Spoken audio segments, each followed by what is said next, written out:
హల్లెలూయా. దేవుని పరిశుద్ధ నామానికి మహిమ కలుగును గాక. ఈరోజు మనం ధ్యానం చేయబోతున్న అంశము భయపడుట నుండి భయపెట్టే వరకు. మీరు వింటున్న ఈ అంశం నిజం. సమస్యలను చూసి, శ్రమలను చూసి, శత్రువుని చూసి నువ్వు భయపడుతున్నావా? ఒకవేళ ఆ స్థితిలో నీవు ఉంటే, ప్రభువా నాకు భయం ఉన్నది, నాలో భయం ఉన్నది ప్రభువా అని ఆయన సన్నిధానంకి వస్తే, భయపడుతున్న నీ స్థితి నుండి ఏదైతే నిన్ను భయపెడుతుందో తిరిగి దాన్ని భయపెట్టే స్థితికి దేవుడు తీసుకెళ్ళగల సమర్థుడు. నమ్ముతున్నావా? ఎలా ఆ కార్యం జరుగుతుంది, ఎలా చేయగలం, ఎలా భయం నుంచి విడుదల పొందుకోగలము అని వాక్యంలో చూడగలిగితే 2వ దినవృత్తాంతాల గ్రంథము 20వ అధ్యాయంలో ఒక అద్భుతమైన సంఘటన మనం చూస్తున్నాం. అక్కడ యెహోషాపాతు జీవితంలో ఒక కార్యము ఏమైందనగా, ఈ యొక్క 2వ దినవృత్తాంతాల గ్రంథము 20వ అధ్యాయంలో ఏం జరిగింది అంటే, శత్రువులు తన మీదికి దాడి చేస్తూ ఉన్నారు. ఆ సమయంలో ఎప్పుడైతే ఆ వార్త విన్నాడో, శత్రువులు మా మీదికి వస్తున్నారు అన్నప్పుడు, ఆ శత్రు సైన్యాన్ని ఎదుర్కొనుటకు యెహోషాపాతు దగ్గర అంత సైన్యం లేదు, అంత బలము లేదు.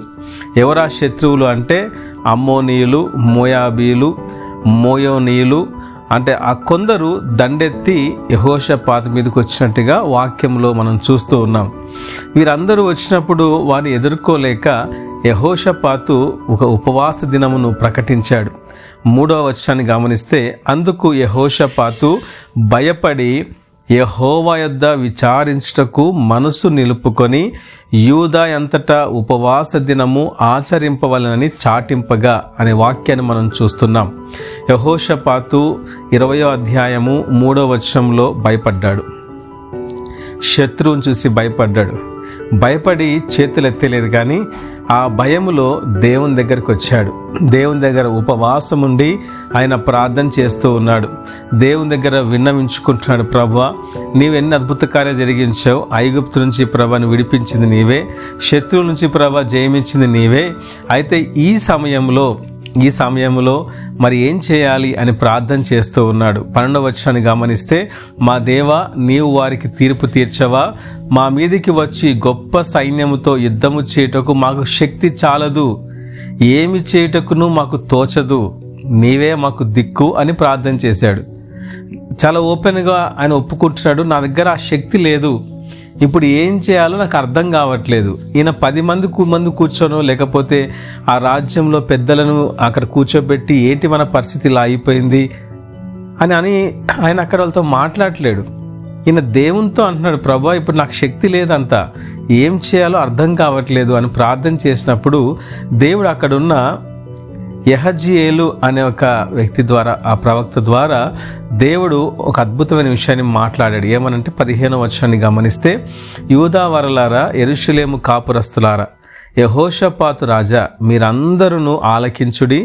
యెహోవా సెలవిచ్చినదేమనగా, ఈ గొప్ప సైన్యమునకు మీరు భయపడకుడి, జడియకుడి, ఈ యుద్ధము మీరు కాదు దేవుడే జరిగించును. ఎంత అద్భుతమైన మాట దేవుడు చెప్పాడండి. 17వ వచనాన్ని గమనిస్తే, ఈ యుద్ధములో మీరు పోట్లాడవలసిన నిమిత్తము లేదు అని చెప్తున్నాడు. మరి యుద్ధంలో మనం పోట్లాడకుండా ఏం చేయాలి? చూస్తే దేవుడు అంటే మన విశ్వాస జీవితము అనేది యుద్ధ భూమే. మనం యుద్ధం చేస్తూనే ఉండాలి. కానీ వాక్యం ఏముంటుంది, యుద్ధం చేసేది మీరు కాదు. మీరు తర్వాత మన మోషే జీవితాలను గమనిస్తే, ఇశ్రాయేల్ తన మాట, మీరు ఊరక నిలిచిండి దేవుని చేసే కార్యాన్ని చూడండి. మరి ఏం చేయాలి? విశ్వాస జీవితంలో యుద్ధము అంటే యుద్ధానికి సిద్ధం కావాలి, కానీ యుద్ధము చేయాల్సిన అవసరం లేదు. శత్రువుతో యుద్ధము చేసేది ఎవరయ్యా అంటే దేవుడు ఇంట్లో కూర్చొని చూడమని చెప్పలేదు. ఏమని చెప్పాడు అక్కడ? యుద్ధ భూమిలో ఉండి చూడాలి. ఇది విశ్వాస జీవితం. మనం యుద్ధానికి వెళ్తాం, కానీ మనం ముందుండి జరిగించేది యుద్ధం దేవుడు. కాబట్టి దేవా నువ్వు చూసుకో అని చెప్పేసి మన పనుల్లో మనం తిరుగుతూ మనం ఏదో టైంపాస్ చేస్తూ ఉంటే ఎలా జయించగలుగుతామండి? యుద్ధానికి సిద్ధం కావాలి, యుద్ధ భూమిలో అడుగు పెట్టాలి. విశ్వాసముతో దేవుడు చేసే కార్యాన్ని అక్కడ చూడాలి. ఇది దేవుడు చేసే అద్భుతమైన కార్యం. అయితే ఇక్కడ చెప్పినప్పుడు మరి యెహోషాపాతు నాకు బలము లేదు ప్రభువా, అంత శక్తి లేదు అని చెప్పిన ఈ యెహోషాపాతు యుద్ధ భూమిలో ఏం చేశాడంటే ఒక అద్భుతమైన విషయం జరిగిందండి. ఈరోజు దాన్ని మనం చూస్తున్నాం. భయపడే స్థితి నుండి భయపెట్టే స్థితికి మనం వెళ్ళాలి అంటే యెహోషాపాతు చేసిన ఒక అద్భుతమైన కార్యం ఏంటి? ఆ యెహోషాపాతు చేశాడంటే యుద్ధానికి వెళ్ళి ఆ యుద్ధ భూమిలో అందరిని హెచ్చరిక చేశాడు. సిద్ధంగా ఉండండి, దేవుని ప్రవక్తలు నమ్మండి, మీరు ఆయన మాటలు నమ్మండి, దేవుడు ఖచ్చితంగా కార్యం చేస్తాడని చెప్పి 21వ వచనాన్ని గమనిస్తే 2వ దినవృత్తాంత గ్రంథము 20వ అధ్యాయము 21వ వచనంలో, మరియు అతడు జనులను హెచ్చరిక చేసిన తర్వాత యెహోవాను స్తుతించుటకును గాయకులను ఏర్పరచి వారు పరిశుద్ధాలంకారాలు ధరించి సైన్యం ముందర నడుచుచు యెహోవా కృప నిరంతరం ఉండును, ఆయనను స్తుతించుడి అని స్తోత్రము చేయుటకు వారిని నియమించెను. వారు పాడుటకు స్తుతించుటకును మొదలు పెట్టగా యెహోవా యూదా వారి మీదికి వచ్చిన అమ్మోనీల మీదను మోయాబీల మీదను షెయూరు మన్యవాసుల మీదను మాటుగాండను పెట్టెను గనక వారు హతులైరి అనే వాక్యాన్ని మనం చూస్తున్నాం. వీరు యుద్ధానికి సిద్ధమై వెళ్ళి యుద్ధ భూమిలో చేసింది ఏంటయ్యా అంటే స్తోత్రం చేస్తూ ఉన్నారు. యెహోవా కృప నిరంతరం ఉండునుగాక, దేవుని కృప నిరంతరం ఉండునుగాక, దేవుని కృప నిరంతరం ఉండునుగాక అని స్తోత్రం చేస్తూ ఉంటే జరిగిన అద్భుతమైన కార్యం ఏంటో తెలుసా? అక్కడ చాలా క్లియర్గా వాక్యం రాయబడింది. యెహోవా యూదా వారి మీదకి వచ్చిన అమ్మోనీల మీదను మోయాబీల మీదను షెయూరు మన్యవాసుల మీదను మాటుగాండ్రను పెట్టెను. యెహోవా మాటుగాండ్రను పెట్టెను అనగా రాయబడి ఉంది. ఇక 2 అర్థాలు మనం ఉన్నాయి. ఒకటి, దేవుడు అక్కడ మాటుగాండ్రను పెట్టినట్టుగా వాక్యంలో ఉంది.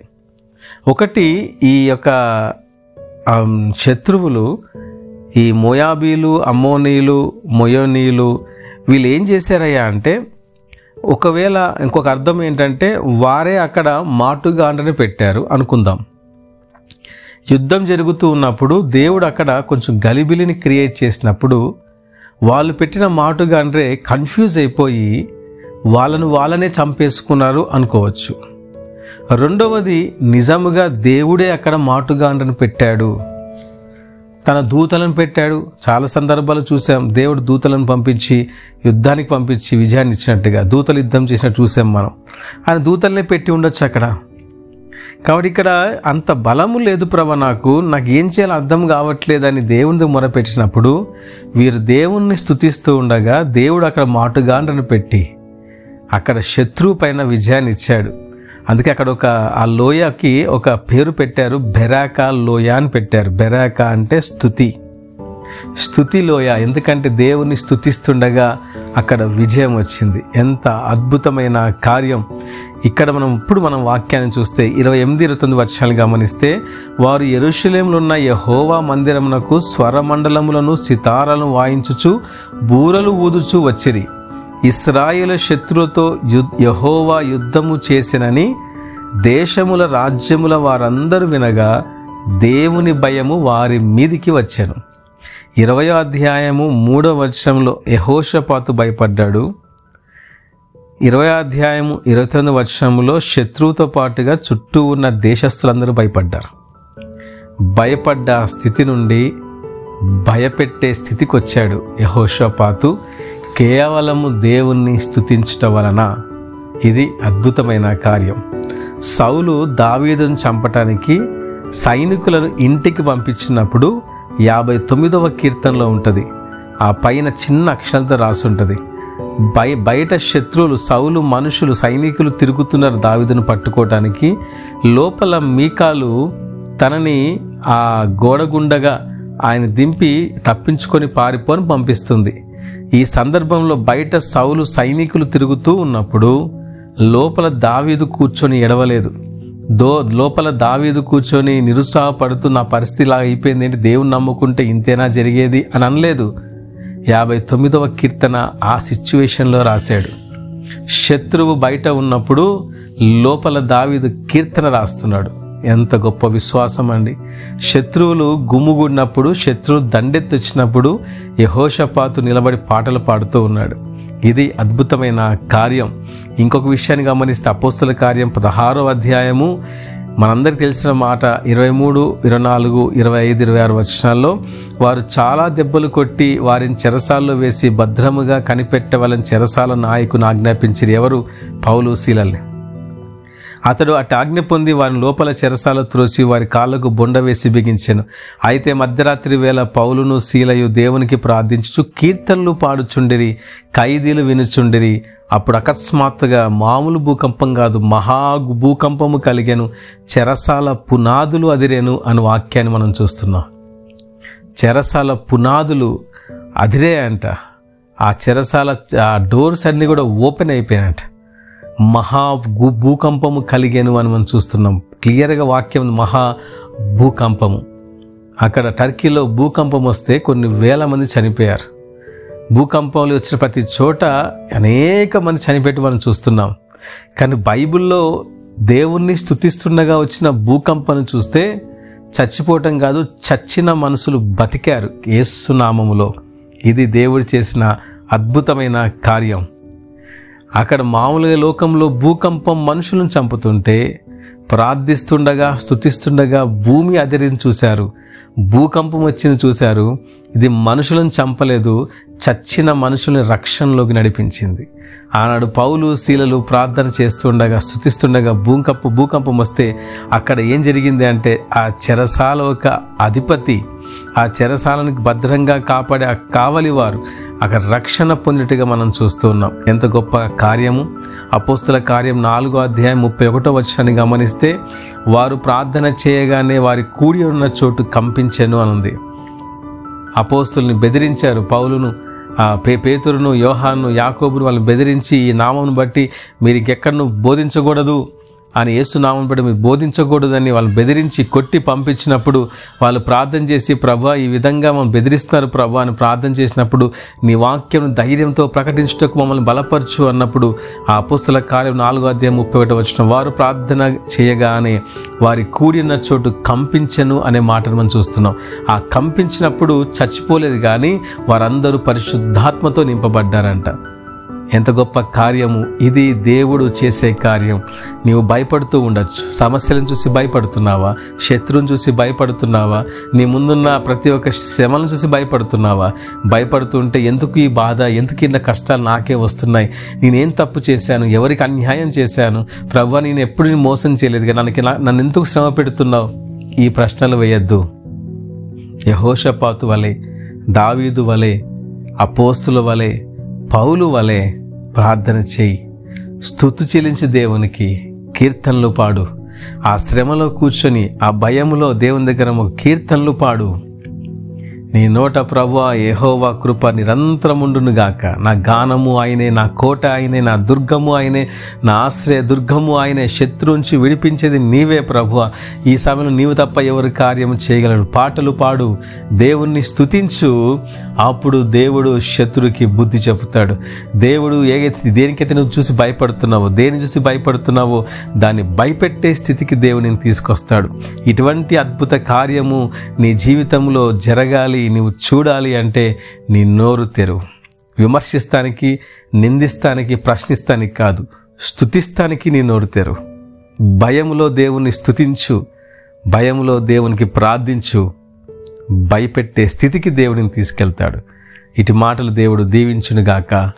ఆమేన్. ప్రార్థన చేసుకుందాం. పరిశుద్ధుడో ప్రభా నీకు వందనాలు, స్తోత్రాలు చెల్లిస్తున్నాం. ఈ పరిశుద్ధ దినం ప్రభ మీరు ఇచ్చిన వాక్యాన్ని బట్టి వందనాలు. ఎందరైతే ప్రభ శ్రమలు భయపడుతున్నారు, అయ్యా ఈ యొక్క సమస్యను భయపడుతున్నారు, శత్రువుకు భయపడుతున్నారు, యెహోషాపాతు వలె, దావీదు వలె, అపోస్తుల వలె, పౌలు వలె నోరు మూసుకోక ప్రభా, లేకపోతే నేను ప్రశ్నించేవారిగా ఉండక వాళ్ళ వరే ప్రభా నేను స్తుతించేవారిగా ఉంట కృప చూపించండి. ధైర్యంతో నింపండి. విజయమును కల్లారా చూస్తే కృప చూపించండి.